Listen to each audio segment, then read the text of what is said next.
Hi boys, in this video I'll give you some tips on how to write really good explanations of PTSD that will convey your full understanding, which will be necessary to pass the internal.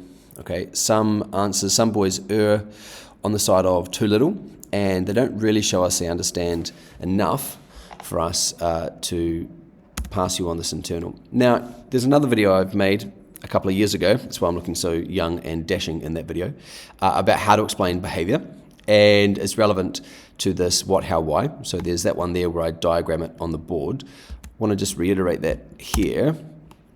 Okay, I really like the what, how, why approach because it makes it easy for me to mark and give you feedback, and also it gives you a nice structure to be logical and show everything you need. So what is, when you're writing about the case study, you need to identify a potential factor that's linked with PTSD.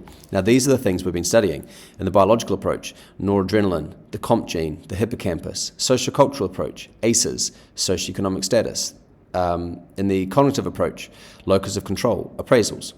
Okay, so you need to say what is, and do you need to define it?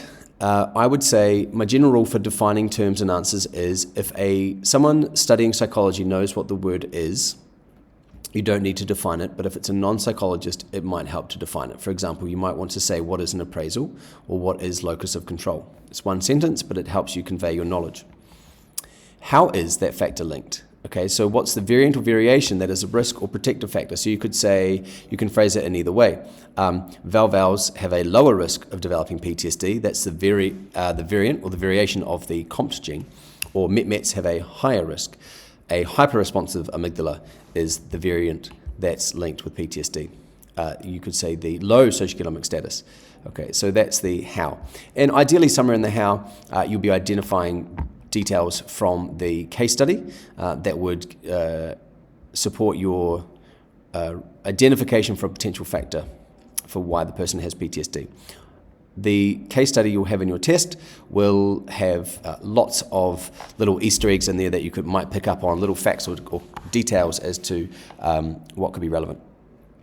All right, so why is that factor linked with PTSD? Okay, and this is what separates mediocre from very good psychologists, is that they can give a logical explanation that links directly to specific symptoms or categories of PTSD. Okay, so what, how, why?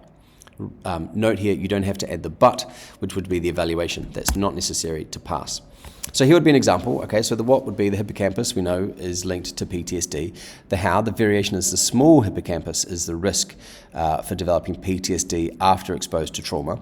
And the why, we might hone in on the ventral hippocampus, which helps extinguish the stress response. Okay, so when our stress response is activated, the ventral hippocampus plays a role in stopping that.